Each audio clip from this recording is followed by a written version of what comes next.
Hello, everybody. This is Catholic Dad, episode number 175. A message to healthcare workers. I'm a physician in radiology. I've been at my first and only jobs for 13 straight years now. I consider myself a seasoned veteran.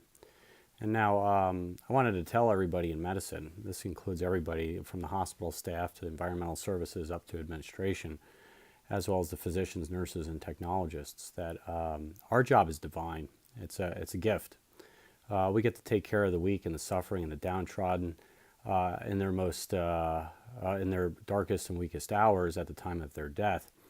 And this is a gift because we get to hold their hands and we get to essentially bid them farewell, pray with their families as they go through those doors and they walk through those gates to the afterlife. And this ministry comes from Christ Himself. And in fact, the Catholics call it a corporal work of mercy, burying the dead, essentially taking care of the sick and the dying.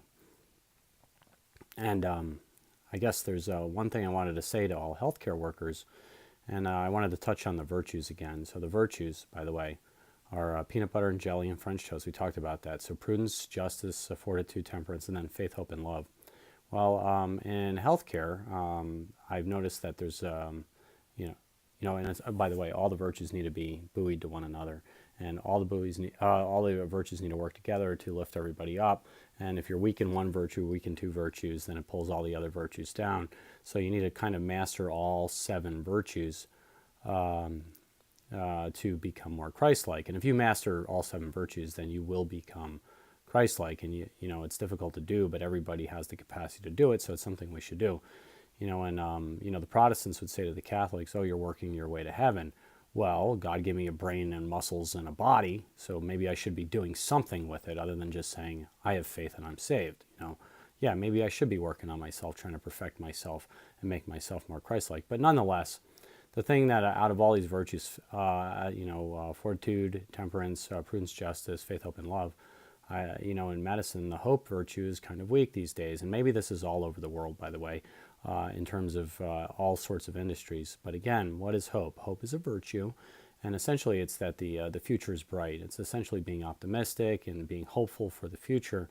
And as I've said before, hope is actually the acknowledgement that God's in charge. Now, the opposite of hope is a vice. This is despair, anger, pessimism, lack of optimism, the glass is half empty, oh, woe is me. Those are sins. Those are mortal sins. And so the thing is, your virtues act as armor for your soul. It essentially protects you from eternal damnation and hopefully gets you to heaven if you exercise and strengthen the virtues throughout your life. And if you sin and you do vices, you weaken the virtues and you put chinks in your armors. And the more you do that, the closer to hell you get. And so, anyway, we're lacking the hope virtue in medicine, and maybe again it is all other all other industries. But if you lack the hope virtue, you're not bringing hope and joy into your job. Now, if we have the divine work of caring for the sick and the dying day in and day out, we need to bring hope to the patient, because the patient, if we bring them hope, then we can bring them joy, and we can actually help them in their dying process. We can help the families as their relatives dying, and if we bring hope to the staff that we work with, fellow nurses and technologists, then we're bringing hope to everybody. And this, hope is, it's an acknowledgement that God is in charge.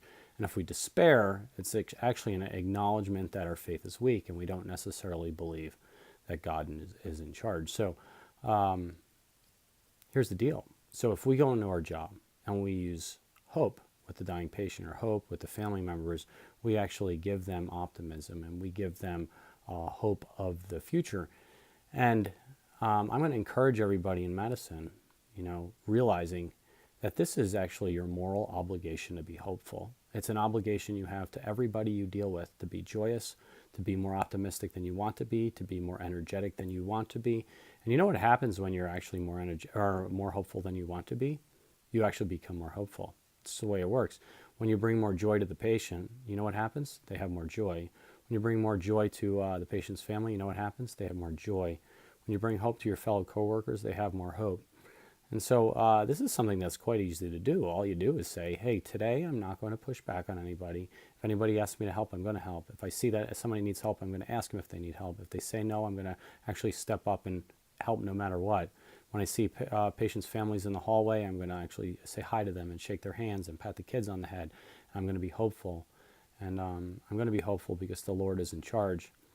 And again, this is a moral obligation that we have to our fellow man and our fellow patient, that to be hopeful even when we don't want to. And I know, so there's one thing that's constant in medicine these days, and it's change. There's change all the time in medicine. And change is hard. It's emotionally taxing. It beats you up. It makes you not want to show up to work sometimes. It makes you angry and in despair. But again, anger and despair, those are sins. But I can tell you what, at the end of the day, when you're emotionally wasted and you're tired, it's essentially saying that your life has meaning. It means that you did a hard, difficult task, even when you didn't want to. I mean, that's called fortitude. That's what soldiers do. And when you do tasks that have fortitude or require fortitude, that's how you get meaning in your life, by essentially taking on lots of difficult, hard responsibility. That's how you develop meaning. So if you're overly tired at the end of the day, it's because you did something meaningful. So take that in your mind and your heart and say, well, I did something meaningful, and now I'm going to have more hope. And so if you have more hope, then you could do harder, difficult tasks. And if you realize those hard, difficult tasks is the virtue of fortitude, then it can give you more hope. And again, these things sometimes buffer each other and help each other out. And so this is Catholic Dad. To the healthcare workers in the world, you have a divine moral responsibility to be hopeful to your patients, your staff, everybody you work with, because you're doing the Lord's work when you're taking care of the dying and the sick and the suffering. And I'll just let you know, Mother Teresa, by the way, she had her dark years. I think it was 20 years where she essentially questioned the existence of God, and she felt as if she was abandoned. Do you think she let the public know that? No, she didn't. She walked in this world with hope no matter what. And that takes a lot of courage. It does. It takes a lot of fortitude. And she didn't let anybody know that sometimes she did despair, and sometimes she was really felt down and abandoned by the Lord. And well, anyway, this is Catholic Dad making you think about it. Be hopeful, people.